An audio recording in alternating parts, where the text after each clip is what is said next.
Hello, my name is Shrudipa Sarkar. I'm a lecturer in supply chain management and logistics at the Business School of Edinburgh Napier University. I'm also leading a master's program in global logistics and supply chain analytics. Welcome to our podcast series where we delve into the crucial topic of gender mainstreaming in logistics and supply chain management. This research is funded by the Chartered Institute of Logistics and Transport, CILT, UK. The purpose of this podcast series is to spread awareness of the need for gender mainstreaming in male driven sectors such as logistics and supply chain management. For those of you who are wondering about what gender mainstreaming is, gender mainstreaming is defined by the European Commission as the reorganization, improvement, development, and evaluation of policy processes so that a gender equality perspective is incorporated in all policies at all levels and at all stages by the actors normally involved in policymaking. This is a heavy definition to comprehend, but simply put, gender mainstreaming is a broader concept than gender equality.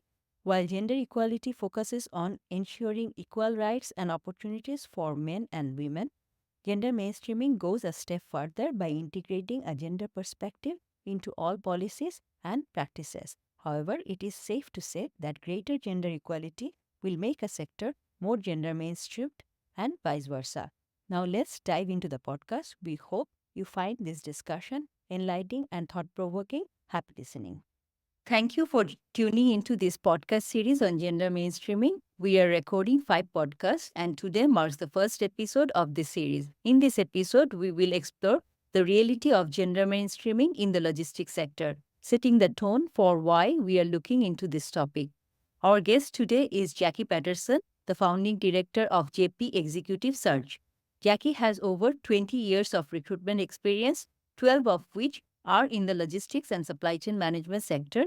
Jackie, thank you for joining us today. We appreciate you taking the time to share your insights and experiences with our listeners. First, can you talk about the male female ratio in the logistics industry? Is it balanced? Thanks, Deepa. Thanks for having me on as well. No, it's not balanced at all. It is very, very male dominated. It's very, very difficult to find females who want to work in the sector to start for a starting point. But the existing foundation of what actually exists within the sector is incredibly male dominant. I mean, we're looking sort of 80% plus will be males, and that doesn't really include kind of, I suppose, the more sort of senior positions. That would be a broad spectrum of roles. So, why do you think the sector is so imbalanced? I think that there are a number of reasons for that. Obviously, it can be quite intimidating and off-putting because it is such a male-dominated environment, and it has been for, really since, any sort of memories of the sector were available to any females potentially considering it as a career. Working hours are pretty inflexible for, say, females who have childcare. I mean, if you're looking at warehouse roles or even if you're out at sea or freight or any of these types of positions, they run hours that are, perhaps into the night, or there's, it is quite an inflexible working environment and not easy to work around. Also, that there's not a huge awareness, I think, of the types of positions within the sector that females could potentially apply for. So men have traditionally probably fallen into these roles over the course of a number of years. In terms of education or promotion of these types of roles, there's very little being done in schools to obviously promote these types of positions. So I would say there isn't enough grassroots efforts, making it attractive to females. And then you've got to cover things like safety as well. So I think they're actually for female cadets, there are certain rules of no females at sea. So if you were looking at sort of logistic roles with that, out at sea, you will find very, very few females.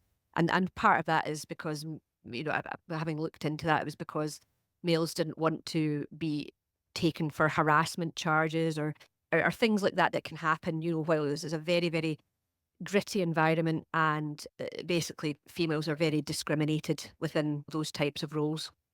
What opportunities are available for women in the sector? So there are opportunities that, males and females would apply for like for like. The opportunities will get advertised. That you won't see no females apply for this. It's just that females will not apply for some of these types of roles for some of the reasons we've discussed.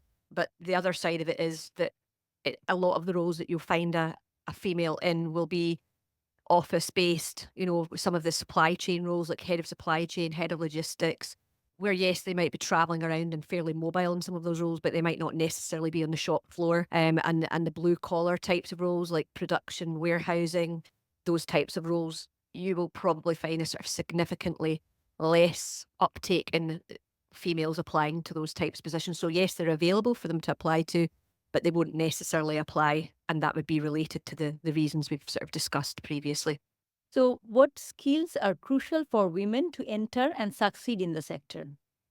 There's a number of different skills that they would have naturally. I mean, I think it's quite well known that stakeholder management, having good interpersonal skills, being able to speak to people at varying different levels, being able to manage difficult situations, all of these things actually, these softer skills you tend to find that females are very, very good at. And also looking at their, the academic track records required, depending on the position they might apply for, a good level of numeracy, being able to sort of untangle sort of problems and issues, I guess, but being probably, I mean, you would look at your core subjects, somebody that would be, yeah, definitely be studying your English and maths. And, obviously with logistics, a language skill is going to be beneficial as well. Could be dealing with all sorts of movement of, goods and services across multiple different countries. So although a strong academic track record is not necessarily always the be all and end all, because there's a heavy weighting in the interpersonal and the stakeholder management skills, which are kind of innately developed. They have every right and every bit of ability to be able to apply for these roles as any male who goes forward for the roles and is successful. Can you discuss the salary range in the logistics sector compared to other sectors? Depending on the size of the company, to be honest, the logistics sector is relatively well paid. If you compare it to the public sector, it's considerably better paid. Some of the roles can be quite stressful and obviously will require in some of those positions, like, extensive travel or, just probably a lot of plate spinning. And I think the salaries will reflect the nature of responsibility that the person will be carrying out within that role. So if we maybe need to take some positions to give an example. So if you're looking at a director of logistics within a sort of blue chip or a larger company, I mean, you could be looking at 120 to 130K, maybe possibly more. And I would say that would maybe be more the Scottish marketplace. You'll get far more down south in London. You add London weighting to that. But if you're looking at a head of supply chain within a medium-sized business, you might be looking at sort of 55 to 75K. If you're looking at a sort of entry level role, if you're coming out of university and maybe you're going for a sort of supply or a planning role or a procurement role, or I guess, there's supply chain analyst, probably a sort of entry level about 35K, ideally with maybe some student intern experience to match that to be able to position that properly. And again, you're probably looking at some of the bigger companies because then you'll get the better benefits, healthcare, all these types of kind of rewards will go with some of the opportunities hand in hand. But, the sector is pretty well paid. It's up there with accountancy. You can earn more than a lawyer in the right position. So that it is a really, really good sector to be involved in. It's just obviously, I think it's really not well communicated what types of opportunities there are available for people who are perhaps studying degrees that are related and what types of positions they could apply for. There's such a huge range with the world of supply chain. You could go on forever with the types of roles, but yeah. Why should companies want to be gender balanced? I think why wouldn't they want to be gender balanced? I mean, I think that it's really, really important to have two sides of the coin being represented in businesses. Decisions and decision making that could be wrong or unquestioned are seen through one set of eyes. How can you ever evolve if you don't have other people's input or a different point of view? We are two different species after all. So, everybody's opinions and everybody's ability and level of contribution is far more successful than, just going down one path. It's all male dominated. You'll always get the same output. You'll always get the same results. And you'll never change what's happening. You mix that up with some just as resilient, just as able-bodied females. You've got the best of everything, really. I think I'd be struggling to understand why you wouldn't want a balance in the workplace. What advice would you give to companies in the sector on how to attract more women in the workforce? I think businesses need to look first of all, at some of the businesses that are doing it well. If they're struggling to think of ideas or they don't understand why they're not getting a good footfall of females coming through an application process, and it goes down to things like even at the start of the job description, the wording that's used. When for instance, a working mum or a non-working mum doesn't really matter. Looks at a job advert, they want to see things that are attractive that offer career progression if they want it, or if they're not wanting career progression and are happy in that particular position, they're not going to be ostracized for not wanting to climb a career ladder because they're putting their family first. They want to see part-time opportunities. Perhaps you can work a 9-day fortnight, but you can do your 40 hours in that 9-day fortnight. They want to see a level of flexibility, a level of understanding, I think, to the working world of a female. It's completely different to a male. So and then we want to address safety issues as well. They need to have clarity, and again, that goes down to the application process as well, that they will be safe if they're out on site, that as long as we discussed this as well, that things will fit them, that they're not going to actually be faced with coming into a man's world and things are not adapted. It's an even playing field. It's not a man's world. It's everybody's world. So, but as I say, it goes down to the job description. It goes down to educating at school level, making these opportunities look attractive. But companies do need to do quite a bit more. They need to really be selling their business, talking about flexible opportunities and talking about the company's culture and support and how we've moved on from some of these sort of dark ages types of opinions that people might have of logistics industry if they're coming from a female perspective.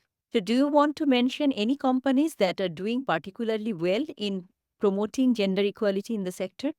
Yeah, I mean, I could mention a couple of companies. I mean, I think we're still, we're still very, very behind in the times with this.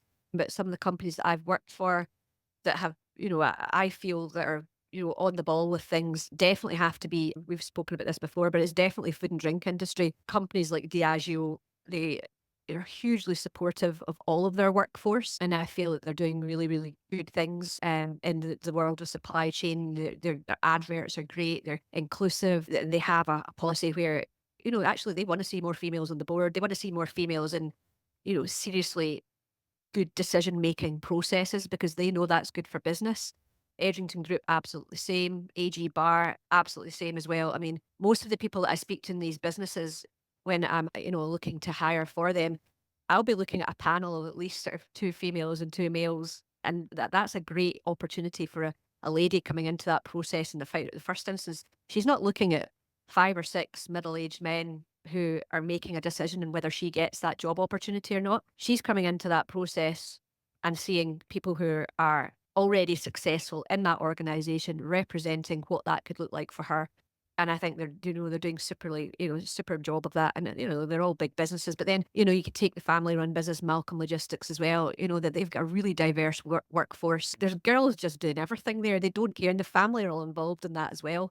So you've got a really good blend of that. And I think for a sort of medium-sized family-run business in Scotland, they're really flying the flag for logistics industry as well. So that's probably sort of 3 or 4 companies off the top of my head, but not to, sort of keep it just to those companies, but they're the ones that kind of, I feel are doing a good job.